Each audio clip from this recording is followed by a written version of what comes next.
I'm Eddie Lawrence, and this is Ready for Eternity, a podcast and blog for inquisitive Bible students.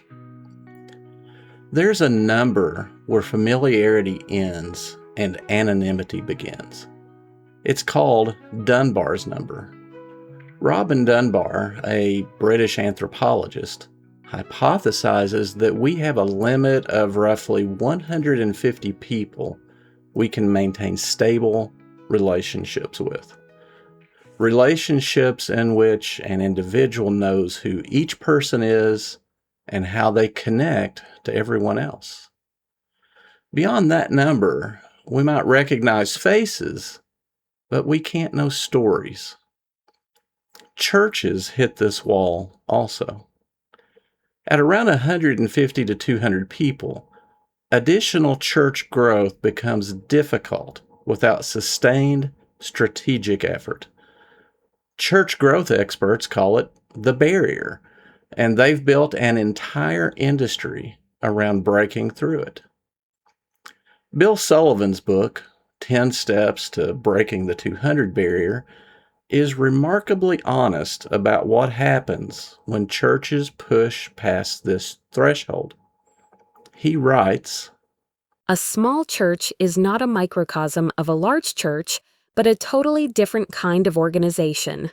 The church that grows beyond the 200 barrier is the church that decides to minister to its people in a comprehensive organization rather than a family-type fellowship." Let that sink in. To grow beyond 200, you must stop being a family and become an organization. Sullivan admits that churches resist this change naturally. Just as you would not want to change from being the person you are to being someone else, neither does a church want to give up the family atmosphere to become an organization. Think about that for a moment. While churches want to grow, they simultaneously don't want this kind of transformation. Perhaps on a subconscious level, they resist it instinctively. Think this kind of strategizing is not happening in your church? You might be surprised. It happens in leadership meetings and planning sessions that most people never see. It's nothing nefarious. These methods are just part of the air that church leaders breathe. And it's accepted as gospel without few people ever questioning it. Let's be frank about what changes when churches push past 150 to 200 people. At 150, your pastor knows everyone by name. He knows that Sarah's struggling with her teenager, that Mike just lost his job, and that the Johnsons are caring for an aging parent. Everyone knows each other by name. At 300 plus, pastoral care becomes delegation. The pastor manages staff who, in turn, manage programs. Events replace relationships. Community becomes attendance. And you can know lots of faces, but not very many stories. The church growth literature admits this transformation, but treats it as necessary collateral damage. It's the cost of doing business, if you will. And this reveals an unspoken belief. We measure growth almost entirely by numbers. But Scripture also speaks of growth in maturity, holiness, and love. Are we really reaching more people, or are we collecting more people while actually shepherding fewer? How does the New Testament describe church? The New Testament speaks of church as family. Paul tells the Ephesians that they are members of the household of God in Ephesians 2:19. And he instructs Timothy to treat older men as fathers, younger men as brothers, older women as mothers, and younger women as sisters. That's in 1 Timothy 5:1 and 2.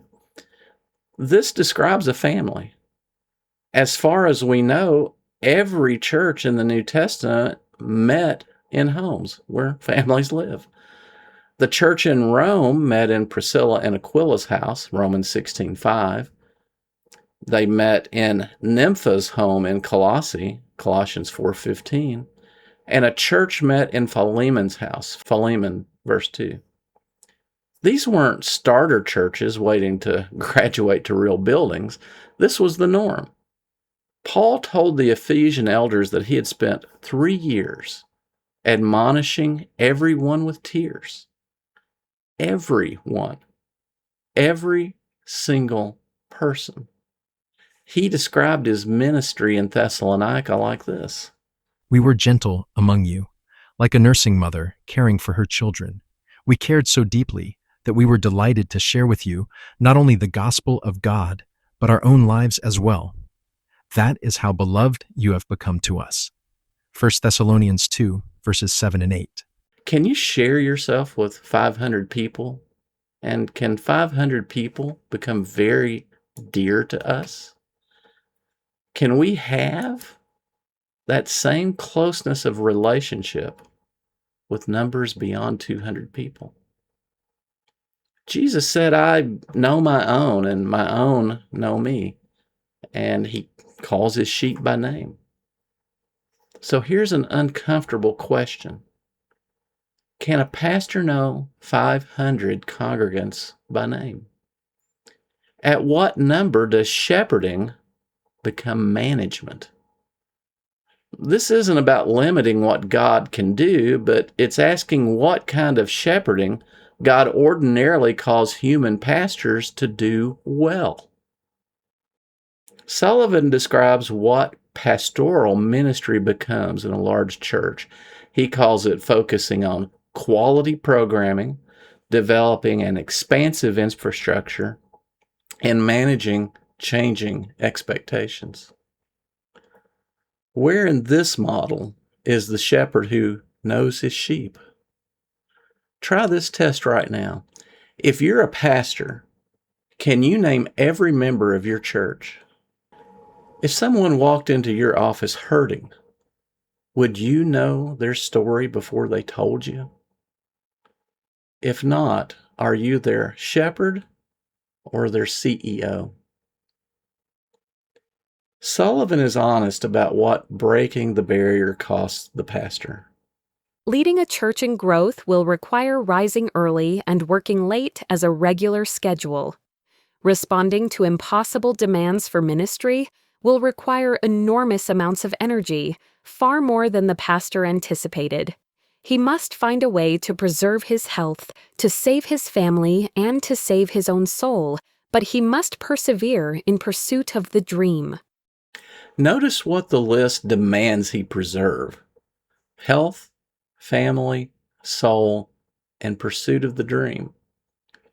But notice what's missing: tending to the sheep he already has. His sheep have become the means to achieve his dream, not the reason for his ministry. This is the quiet tragedy of growth-driven ministries. Pastors become so focused on gaining more people that they neglect the people God has already entrusted to them. The sheep in front of them receive less attention than the sheep they hope to collect next. There are pastors who labor heroically in large churches, but the question here is whether the structure itself helps or hinders that stewardship. Here's what should haunt us. Every hour spent strategizing how to break the barrier is an hour not spent focused on the people God has already entrusted to the pastor. What are we actually pursuing, and what are we sacrificing to pursue it? What if the barrier is actually a gift? What if the resistance that churches feel at exceeding 150 to 200 people isn't an invisible barrier, but the organism protecting what it currently is? Maybe the body is signaling that we're about to lose something essential. What if Dunbar's number isn't a limitation to overcome, but a reality to honor? Did God design us to thrive in communities of this size? When trying to force church size beyond the barrier, are we attempting something fundamentally unnatural? Are we creating an abnormal mutation? Are we turning a living family into a managed organization and calling it growth? What if congregations don't automatically grow beyond 200 people because it's not in the church's nature, its DNA, if you will, to get bigger than that? Wanting numerical growth isn't a bad thing. Some churches grow large in a faithful manner through intentional structures like maybe small groups. Though the challenge of maintaining genuine community increases with scale. But scriptural growth comes through evangelism and shepherding, not marketing. It flows from witness and discipleship, not branding, programs, or strategic positioning. Imagine a church that reaches 150 people and celebrates, not because they've given up on growth, but because they've achieved something precious. A community small enough for everyone to know each other, but large enough to divide into two separate congregations. Then imagine they plant a daughter church, not because they have to, but because living things reproduce. What was one becomes two. Both remain small enough to maintain the closeness that makes the one another commands possible. What if success looks like 5 churches of 100 instead of one church of 500? Think about what that creates. 5 groups of pastors who actually know their sheep. 5 communities where everyone matters. 5 locations reaching 5 neighborhoods. 5 families, not one organization. Which model looks more like Jesus with the 12? Which honors how God made us? And which makes the commandment to bear one another's burdens possible? Which allows the pastors to actually be shepherds instead of CEOs? Church growth experts have spent decades asking, how do we break the barrier? But what if the real question is, why are we trying to? Maybe we don't need bigger churches. Perhaps we need more churches. Maybe the barrier we keep trying to break is actually protecting something we can't afford to lose. The possibility of being known, of mattering, and of belonging to a family instead of just joining an organization. Faithfulness may sometimes look like slower growth, but it never looks like neglect. This isn't meant to be a judgment on every large church or the faithful shepherds who serve in them. It is an invitation to examine our motives for pursuing size and to question whether bigger is better and whether the barrier we keep trying to break might actually be worth honoring.